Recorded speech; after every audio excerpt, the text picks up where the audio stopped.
Hello everyone, आज है Sunday 12 फरवरी और इस वीडियो में बात करेंगे पंजाब नेशनल बैंक यानी पीएनबी के शेयर के बारे में। शेयर अभी 51 रुपये 30 पैसे पे ट्रेड कर रहा है और पिछले एक महीने में शेयर के प्राइस में अच्छी खासी गिरावट देखने को मिली है।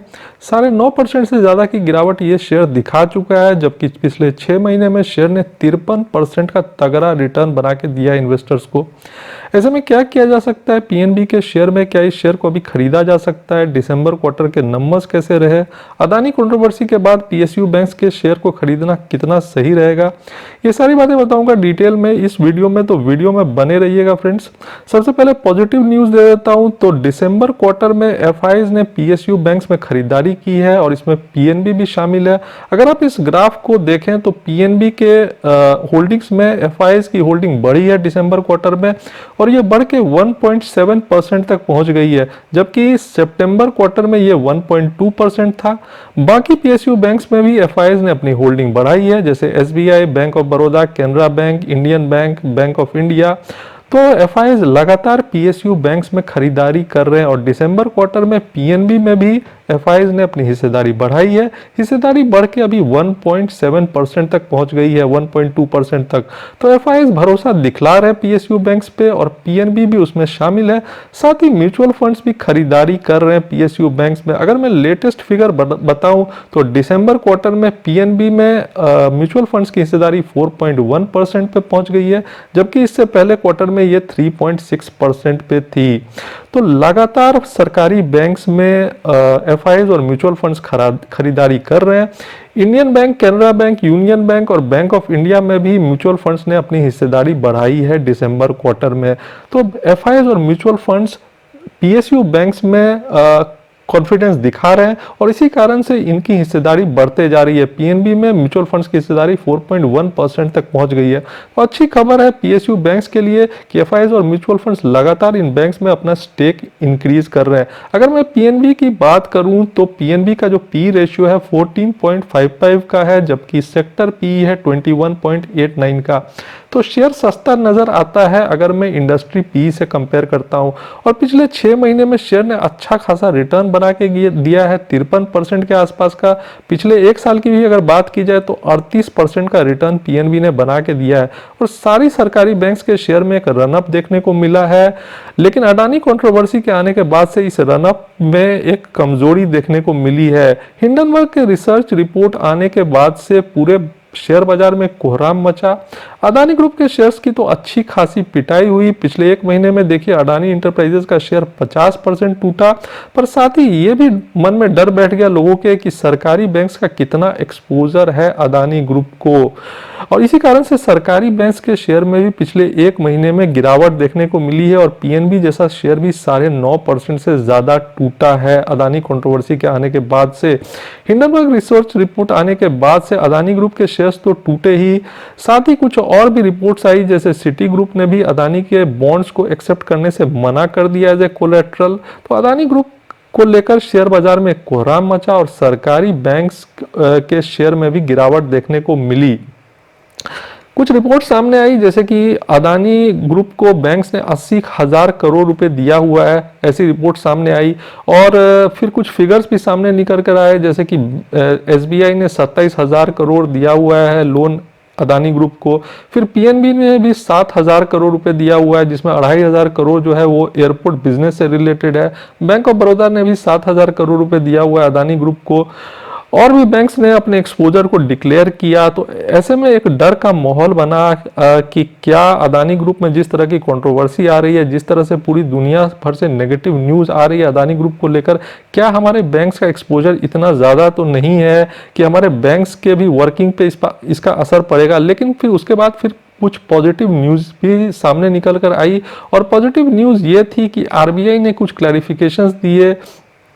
आरबीआई ने सबसे पहले तो बैंक से जो उनका एक्सपोजर है अदानी ग्रुप का उसके बारे में इंफॉर्मेशन मांगा। साथ ही आरबीआई ने ये भी कहा कि जो हमारा एक्सपोजर है बैंक्स का अदानी ग्रुप में वो विद इन लिमिट है। फाइनेंस मिनिस्ट्री की तरफ से भी कुछ इसी तरह की स्टेटमेंट देखने को मिली, जैसे निर्मला सीतारमन जी ने भी कहा कि exposure to banks, financial institutions to Adani group well within limit.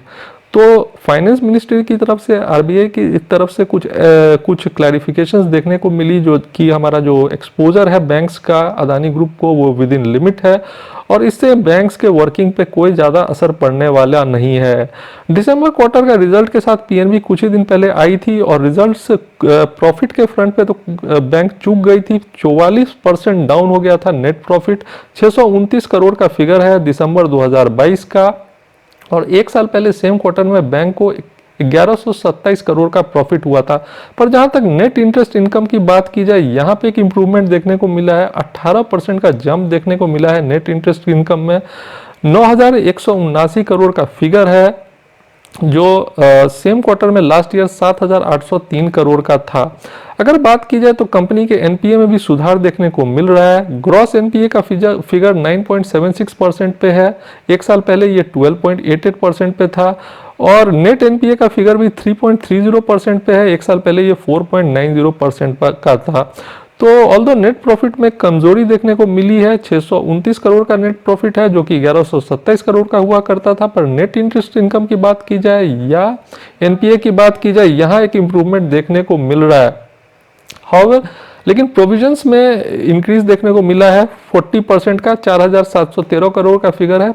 December quarter में लास्ट ईयर ये फिगर 3,335 करोड़ का था। तो कुछ फ्रंट्स पे बैंक ने अच्छा किया और कुछ फ्रंट पे बैंक ने रिजल्ट में उतना अच्छा नहीं किया। पर जैसा मैंने बताया कि एफआईआईज और म्यूचुअल फंड्स लगातार अपना स्टेक बढ़ा रहे हैं सरकारी बैंक्स में और उसमें पीएनबी भी शामिल है। मैंने बताया कि म्यूचुअल फंड्स की होल्डिंग भी बढ़ी है, साथ में एफआईआईज की भी होल्डिंग बढ़ी है दिसंबर क्वार्टर में और ये एक पॉजिटिव न्यूज़ है पीएसयू बैंक्स को लेकर। और अभी भी पीएसयू बैंक्स वैल्यूएशंस के हिसाब से काफ़ी सस्ते नज़र आते हैं।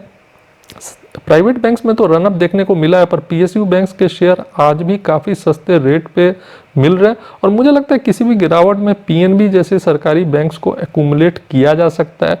ये गिरावट एक अच्छा मौका दे रहा है 9.5% की गिरावट पीएनबी जैसे शेयर को एक्यूमुलेट करने का, क्योंकि शेयर ने एक अच्छा खासा रनअप दिया था पिछले 6 महीने में। उसके बाद ज़रूर एक करेक्शन देखने को मिला है, तो ये करेक्शन एक मौका देता है पीएनबी जैसे शेयर को एक्यूमुलेट करने का।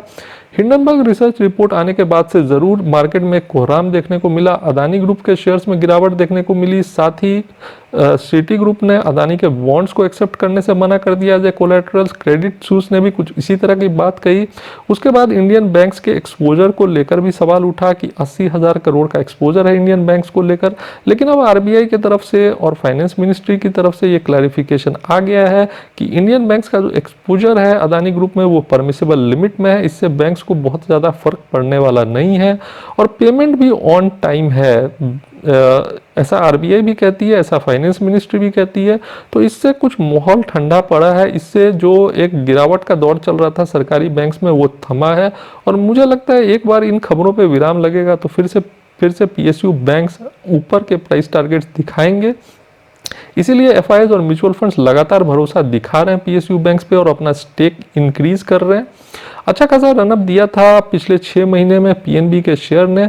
32-33 के लेवल से ये शेयर 60 रुपये तक गया था और वहां से एक करेक्शन देखने को मिला है और पिछले 1 महीने में ये शेयर 60 रुपये के लेवल से गिर के 50 तक आया है। अगर किसी भी गिरावट में इस शेयर को एक्यूमुलेट किया जा सकता है, मुझे लगता है ये एक अच्छा ही सरकारी बैंक है और वैल्यूएशंस अभी भी सस्ते हैं। सेक्टर पी के हिसाब से इसका पी कम है। साथ ही बैंक्स में एफआईआईज और म्यूचुअल फंड्स लगातार अपनी हिस्सेदारी बढ़ा रही है।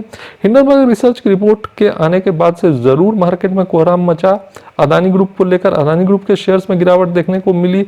साथ ही कंपनी दिसंबर क्वार्टर में नेट प्रॉफिट के फ्रंट पे जरूर चूक गई, पर नेट इंटरेस्ट इनकम की बात की जाए या एनपीएस की बात की जाए वहाँ एक इम्प्रूवमेंट देखने को मिल रहा है और ओवरऑल सरकारी बैंक्स अच्छा रिजल्ट कर रहे हैं। इसीलिए 6 महीने में सरकारी बैंक्स के शेयर में ये रनअप देखने को मिला है और पीएनबी के शेयर ने भी करीब करीब 53% का रनअप दिखाया है पिछले 6 महीने में। ऐसे में एक अच्छा मौका बनता है किसी भी गिरावट में पीएनबी जैसे शेयर को एक्यूमुलेट करने का। मुझे लगता है लॉन्ग टर्म में ये शेयर्स अच्छा करके दिखाएंगे। ये था मेरा पीएनबी के बारे में असेसमेंट। फ्रेंड्स, वीडियो पसंद आया हो तो लाइक कर देना, चैनल को सब्सक्राइब कर देना। Thanks for watching.